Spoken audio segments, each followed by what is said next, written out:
Haralson belt bag sew along. So this is the pattern we're sewing tonight. My name is Michelle and I'm the store manager at Fabrications, and I'll be leading this sew along. This is my second sew along. I last did the Ferris fanny pack, and so I love sewing bags, and so I thought let's do another one.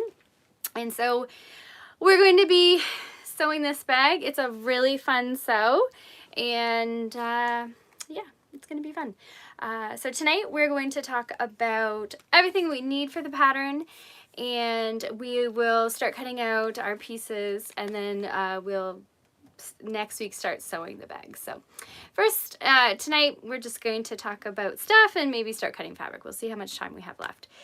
So what we need for the sew along is you will need the pattern. You do need to buy the pattern. The pattern comes with pattern pieces that you need to cut out, and so you do need to buy the pattern.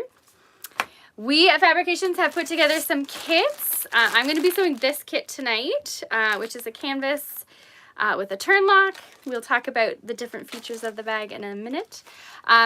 We put out a bunch of kits for the Haralson like a week or so ago, and they sold so quickly. So we are going to be making more. We just started cutting more today. Some are going to be repeats. So the cumin oilskin, the black oilskin, and the floral canvas, we're going to redo those.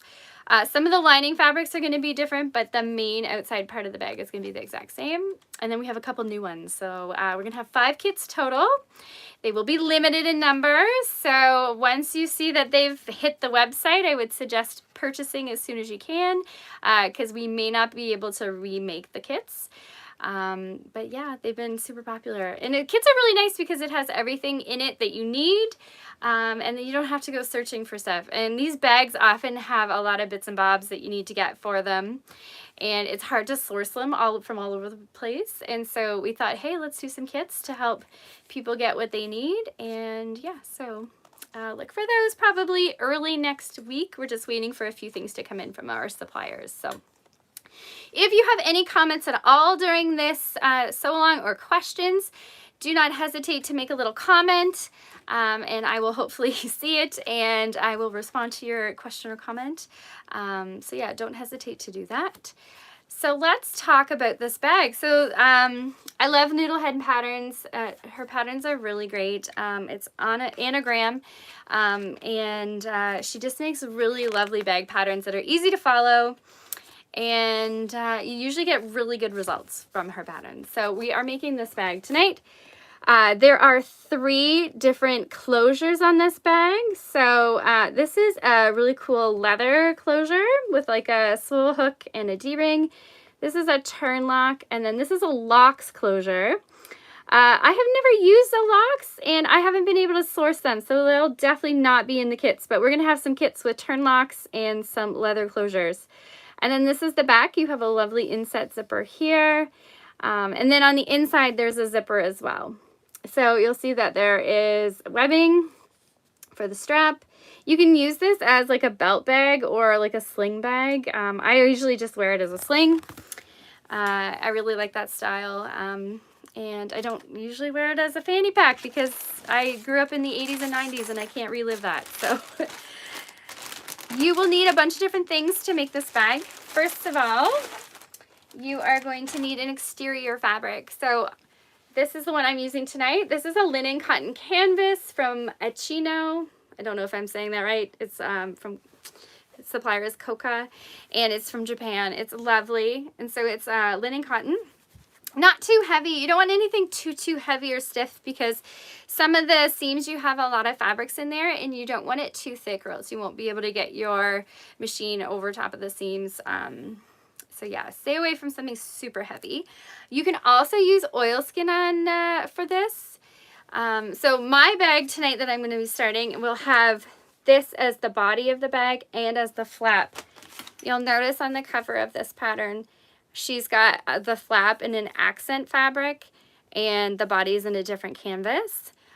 My bag's going to have all the same fabric all over there. But you can do an accent for the flap and a different fabric for the body. One fabric that you can use is cork. So this is some cork that I have left over from the sample I made from the store. I made the floral blue canvas sample. If you've seen it on Instagram, this is what I used for the accent. Cork is super easy to sew through, and you don't need any special tools. And it looks really cool because it's nice and textured. Sorry, the lighting in my sewing room is not great. And so you can use that for the flap. You could also use oilskin. Oilskin would look really well with a lot of different patterns. You can also do all oilskin on your bag, which helps save with interfacing because you don't need to interface the oilskin. So yeah. Sorry, I'm just reading a comment from Tanya. Yeah, the canvas is super pretty, isn't it? Yeah, so, you know, you might have something in your stash, or we have some fabrics at the store right now that could work perfectly for that, for the bag. And like I said, we will be having kits early next week, hopefully. So yeah, that's my exterior fabric. Now for the lining, they recommend quilting cotton, which is awesome because quilting cotton comes in plenty of colors and it's usually inexpensive, and you can find something that matches your exterior. This is my lining. You will need some webbing for this strap. It calls for a 1-inch webbing. So I'm using this lovely blue color. You will need zipper tape or zipper by the yard, or zippers that are the length required by the pattern. So the pattern specifies how long your zippers need to be. I think one is 8 and one is 6 inches. You can use metal zippers for that. You could use nylon zippers. They just can't be separating. And you can use either of those fixed length zippers. I like to use zipper tape or zipper by the yard, so I'm using that tonight. You will need 2 pulls for each zipper because there are 2 zippers in the bag, so you'll need to have both pulls for that. And these are the pulls I'm using right there. You will need, for your webbing, you're going to need, this is by Sally Tomato. We use a lot of Sally Tomato hardware just because it's readily available for us and we really like their packaging and stuff. And so they've put together a little kit here. It's called the Level 3 Basic Hardware Kit. And it is for 1-inch webbing, and it has everything you need to do that strap. So it's got the 2 swivel hooks, it's got 1 slider, and it's got 2 D-rings. And I will show you later on where they go on your bag. So you'll need that. You'll need thread. And that all comes in the kit, as well as this closure. I'm using a turn lock. So these are super fun. I didn't realize until I started making the bag that you need a tiny little screwdriver to install this. So like a watch screwdriver or glasses. Luckily my husband had a few little screwdrivers and I could find one that works. You will need that if you're using a turn lock. If you are using the leather closure, you need Chicago screws. And Chicago screws are pretty cool because they're not like rivets where you've got to pound with a hammer. They're actually 2 pieces, and one, sorry, I'm not on camera there. One has screw, like, actually they just screw together. So what you do is you put a hole in your fabric and then you screw these together through that hole. And so they're super easy to use, much easier than rivets. I find I can never get my rivets to set properly, but these set perfectly. And you just use you use a screwdriver on the back to make sure they're nice and tight. So you will need those for the leather closure. And let's talk about some tools that will be handy to have while you're sewing along. First of all, you will need jeans needles, 90/14 or 100/16. Jeans needles are they're stronger, they have a nice sharp tip, and you really want to use those when you're making stuff with thicker fabrics like this. If you're going to be using the Chicago screws, or even with the turn lock I found to get the hole in the center there, I use this rotary hole punch by Sally Tomato. We do carry them at the store, and it's got a bunch of different sizes to punch holes, and that helps you get a nice clean cut when you're punching holes for your Chicago screws. I really liked this too. This is the first time I used it. This is Annie's double-sided basting tape. Sorry, by Annie. The company makes a lot of bag patterns, and they recommend this basting tape. And it's just 1/8 inch wide, and it just sticks your stuff together as if like you've glued them or like basted them together. and it's super easy to use and it sticks really well. So if you've ever used that 1/4 inch Wonder Tape and you cannot get the backing off of it and you're so frustrated and you're like, what am I doing wrong? This stuff works so much better than that. And I really like it, and I'm super glad I purchased them. I don't know if it washes out. So the Wonder Tape does wash out, but I don't think this does wash out. So you do have to think about that for your project. But it's super great for bags because normally you don't make bags or like wash bags a lot. So that's super handy to use. You will need some Wonder Clips. I really like Wonder Clips for bag making instead of pins because a lot of the time you are pinning together really thick fabrics and your pins bend and like it just doesn't work really well. These Wonder Clips really work. I was never much of a Wonder Clip user before I started doing a lot of bags, and they're super handy. I usually always used to use pins, but now I'm using them more and more, so there you go. Point turner, super handy. I always have this. This is one of my favorite sewing tools because it's used for so many different things. You will need a marking item, pencil, friction pen, something like that. You will also need a rotary cutter and a ruler and a cutting mat. A lot of the times when these patterns come, they will give you pattern pieces for the pieces that are not rectangular, like this. But for the rectangular or the square pieces, they will have you cut it out on your own. They will just give you dimensions and you need to cut them out. And to get nice, square, sharp lines, a rotary cutter and a ruler are usually the best way to do that. So you will need a rotary cutter and a ruler because there are a few square pieces. Okay. So that's everything that you need to put the bag. Oh, interfacing. Sorry, I forgot to talk about interfacing. Super important when you're making bags. You do need quite a bit of interfacing for this pattern. Now, if you're using oilskin, you won't need interfacing for the exterior part of the bag because you do not interface oilskin. Usually it is sturdy enough that it doesn't need interfacing. And secondly, you can't really iron oilskin because it has fabric treatments in there and you don't want to mess with those with your iron. So if you're using oilskin, you will need less interfacing. But if you're using canvas, you need quite a bit. And this pattern helps give the bag a lot of structure by double interfacing some of the pieces, and we will go over that. So that's why you need a lot of interfacing. So I really like SF101 for that.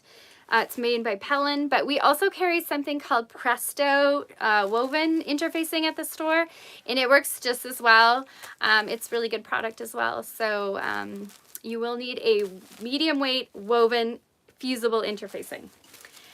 So let's get started and we'll talk about cutting out your pieces. So this bag has quite a few pieces to cut out. The instructions have a really good cutting instructions page. It will tell you everything that you need to cut out of each fabric. Because you are cutting out 3 different fabrics, maybe 4 depending on what version you're using, it is really key to kind of keep track of what you've cut out and what you need to cut out, because a lot of the pieces are cut out of multiple fabrics and more than one time, and so you just have to really be careful that you've got everything cut out. So Anna suggests in the pattern that once you've cut out a piece, to kind of attach it to the pattern piece so that you know what is what. And then she's provided these little squares that you cut out for the rectangular pieces that she doesn't give you pattern pieces for, just so you know what is what and you don't accidentally use the wrong pattern pieces. So for a lot of the pieces, sorry, I just dropped my piece. You will have something like this. So this is the flap, and you'll see it says cut 3, sorry, I can't see this, cut 3 of them in total on the fold. You need 1 in the accent fabric, you need 1 in fusible interfacing, and you need 1 in fusible interfacing to the dotted line. So what she recommends, the pattern designer, is to take all your pattern pieces and photocopy them or trace them where it has the dotted lines. So you just trace this part, and that is just for the interfacing. So what they're doing there is they are having you put 2 pieces of interfacing on this piece, the canvas piece or the accent piece. But what they're doing is the one piece, which is smaller, just has interfacing on the piece and not in the seam allowances. And that really helps reduce bulk when you're sewing the bag together. So it is a good idea to take your pieces and trace them or photocopy them. I just traced mine. And let's see if I can find... Well, you know what? I didn't trace this one because I used the accent fabric, which was cork. And if you're using cork on that, you don't need to interface the cork. Tanya says she uses masking tape tags. That is perfect. I really like to use painter's tape sometimes because it's not very sticky and it comes off and doesn't leave any residue. And you can write on them, which is really nice. So that's a great idea, Tanya. Yeah, so if you're using cork or oilskin for the accent flap, you do not need interfacing to cut for that because it's going to be strong enough on its own. So keep that in mind. So yeah, you need to consider what version you're making with what fabrics and then determine what you need to cut out of each piece. So if you're using an accent fabric that doesn't need interfacing, you got to remember not to cut those pieces out for the flap, and etc. And if you're using oilskin, you don't necessarily need the interfacing pieces for some of the bag parts. So you're going to have to really pay attention when you're cutting everything out. And let's see. Some tips on cutting out your fabric. So for the quilting cotton, what I really like to do, sorry, I just need to grab something, is take it to the iron first so it's nice and flat. And I give it a spritz with best press, just so it gives it a lot of more structure to the fabric, just so it's easier to work with. It means it's nice and flat, there's no wrinkles, and I find it just sews better once it's had some best press. And because I find sometimes if you don't give it that best press spritz, or you can use flatter, there's another product called flatter. It just is a little floppier and a little harder to work with. So I like to just iron it and spritz it with best press. You want to make sure that your outer fabric is all nicely pressed as well. You don't want any wrinkles or anything like that. One thing I really like about this bag is it doesn't take a lot of fabric. If you're using the accent flap, you only need like a 1/4 meter of fabric, and so that's hardly anything. I'm sure you have something in your stash possibly that could work for that, you know, because most sewers have stashes. Mine is too big. And yeah, so does anyone, if you have any questions, don't hesitate to ask. I think I've gone over everything about what we need to have for the bag. I found this a really fun sew. I like how it has a few little things that other bag patterns don't have. Like, I really like the leather closure. I think that's really cool. I haven't seen that a lot. I like how it has zippers on the inside and on the outside. I love sewing zippers, and so I found that was a really fun sew. And it's not too tricky. The one zipper part is a slight bit trickier, but it's not too bad. So, and yeah, so we're at around almost 20 minutes. I'm going to start cutting out my pieces. So when I'm cutting these pieces, I don't tend to cut them all at the same time. I usually cut one piece at a time. Like, what I mean is I don't lay it all out at the same time. Let me see if I can show you my cutting table. There we go. Okay. Craft text. Oh yeah, craft text. Is that it's like construction paper almost, like brown paper, right? That would be super cool. It would provide some really cool texture to your bag, and I'd love to see that. So if you're on Instagram, please post that because we would love to see it. I want to make one for myself, and I think I'm going to use cork. I love working with cork. It's just, it adds a lot of texture to your bag, and it's super easy to sew, and so I really want to make something with cork. I haven't decided yet. We'll see. Okay, so let me get back to my pieces here. Okay, so you need to determine what you need to cut out of this canvas. So this will be the exterior of the bag. So I need to cut a front panel. I need to cut a flap, because I would say Craftex would probably not, you need interfacing. Or if you thought it was too thin, I would maybe do a sew-in interfacing. Something that is not fusible, just like you just baste it to your piece before you sew everything together. That's what I would suggest.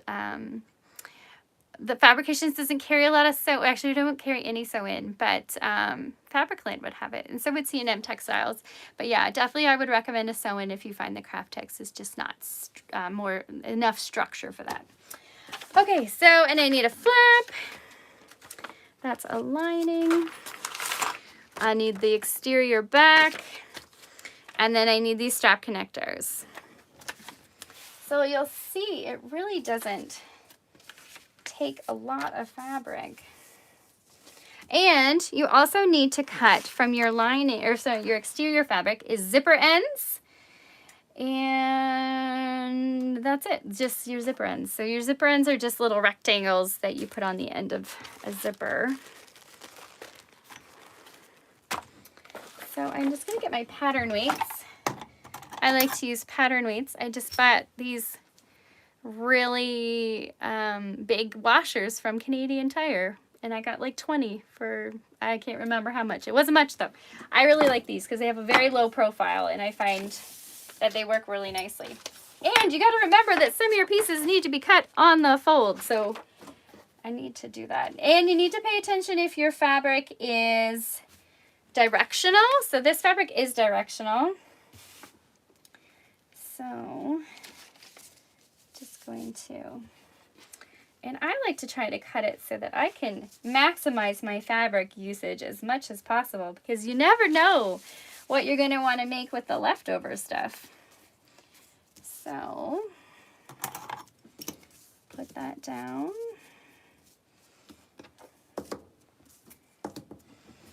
And I think I might, no, I'm going to cut that after. And where did I put my rotary cutter? Okay, so yeah, once I get one piece down, I just cut it out. And then I move on to the next one. I like to do it this way because I find that you can maximize your fabric usage a lot more than if you put all the pieces and then cut them out all at the same time.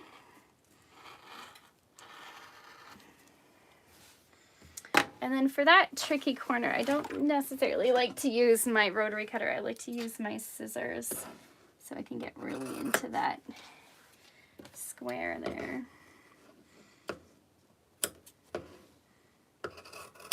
There. Okay, so first piece is cut. So that's going to be the lower front part. And it's going to have those really fun pleats here in the corner. The pleats look a little tricky, but they're not at all. Once you figure out what to do, it's not too bad. I'm going to cut my exterior back. We tried to be generous with the amount of fabric in the kits so that in case you had a small cutting mistake that you would have enough fabric, because let's face it, cutting mistakes happen sometimes.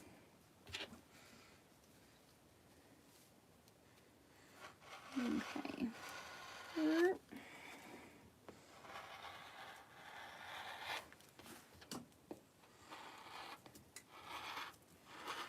Okay.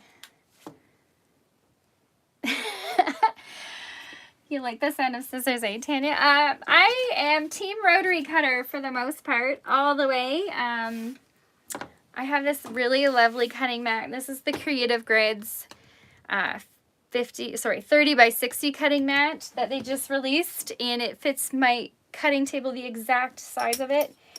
So I was like, I have to get it. I like cutting on a rotary, with a rotary cutter and a cutting mat.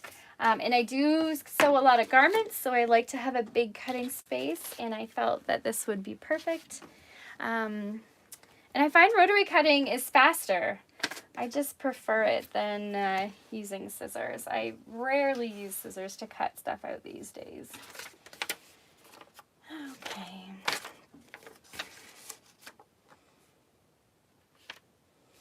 I'm just getting my flap ready. Now your flap, yeah, the scissors, you know why the scissors sound so good? Because they are LDH scissors. These are the best scissors that I have been able to find. They're a Canadian-owned company, owned by a woman and like a family, and they are made in China, but they're a lovely quality, and for the price you pay, the quality you get is amazing. I love my LDH. I'm thinking about getting another pair. I need a smaller pair. Those are quite big. Okay. Now for your flap, if it's directional, I'm just trying to double check to see if I have it directional, what's it gonna do? I think I need to cut it like this, kind of upside down, so that when it flips over the bag, nope, that's wrong. That's wrong. No, don't pay attention to me. This is what we want it to be, like this. Okay, do. Okay.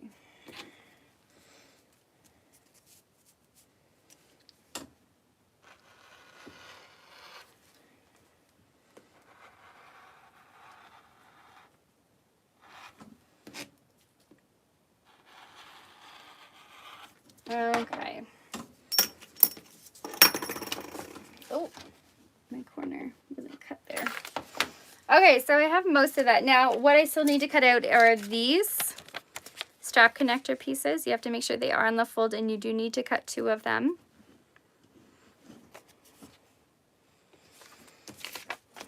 But I think I'm going to start... Oh, and I need to cut my zipper ends. So I think I'm going to do this. And you have to think about what direction you want these, because the fold is up here, but this is how they're going to be attached to the bag. So if you do have directional fabric, make sure you consider that, where you're putting that fold. So for me, when I'm doing it with this fabric, I'm going to fold down like this, I think. No, that's not right. Sorry, it's late, and I have 2 little kids, and they exhaust me by the end of the day, so I tend to should probably not sew at night, but this is my only free time for sewing. Yes, that's... No, they're going to be like that. I was right the first time. So you're going to fold them like this, because they go like this on your bag. Oh, and there's not enough fabric there. That's why we gave you so much fabric.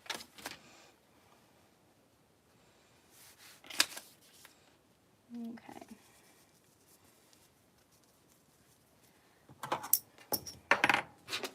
I will cut out this.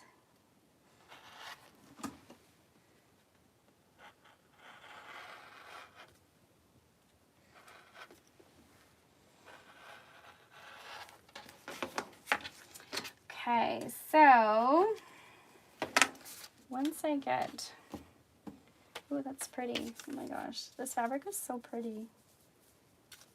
I love a good floral. I'm a sucker for a floral.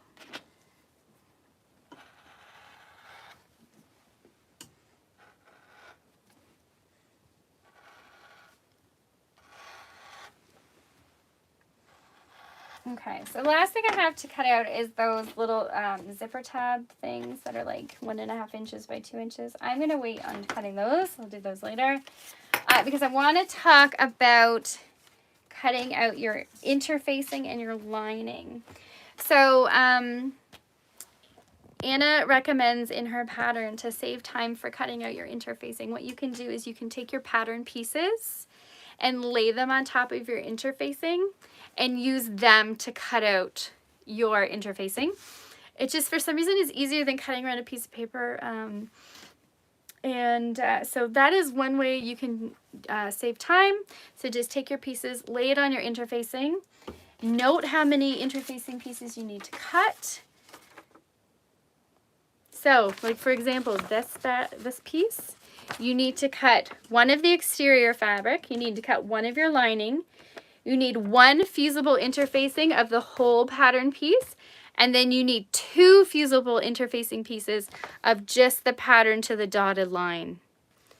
So make sure you're reading all of these bits on what you need to cut out of what, and just make sure you keep it straight in your head because it is a bit confusing. So yeah, use your cut pieces to cut out your interfacing. I've just traced mine, so this would be like to the dotted line pieces. I just trace them instead of photocopying them. And so we're at half an hour. I'm going to cut it off there. So what you need to do before next week, which is next Tuesday, I forget the date. I think it is the 18th, not sure. You need to have all your pieces cut out. You don't need to do anything beyond that. Just have all your bits and bobs that you need, all your hardware, all your zipper, all your pieces. If you've bought one of our kits, you already have everything and you just need to cut it out. So make sure you have all your lining pieces cut out, you have all of your interfacing pieces cut out, and you have all your exterior pieces cut out. You don't need to cut any of the webbing and stuff yet. I tend to do that later on when you're actually going to go to sew that part, just because there can be little pieces around and you don't want to lose those.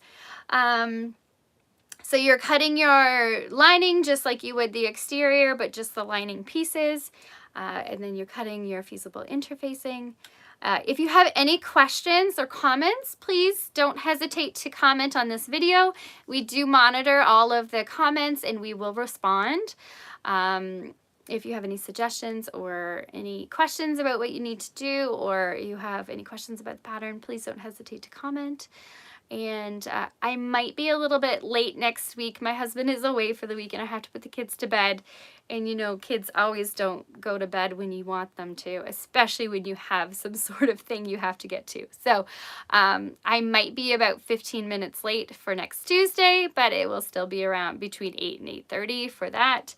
And yeah, so yeah, I hope this was informative tonight. If you have any questions, don't hesitate, and we will see you next Tuesday. Have a good one.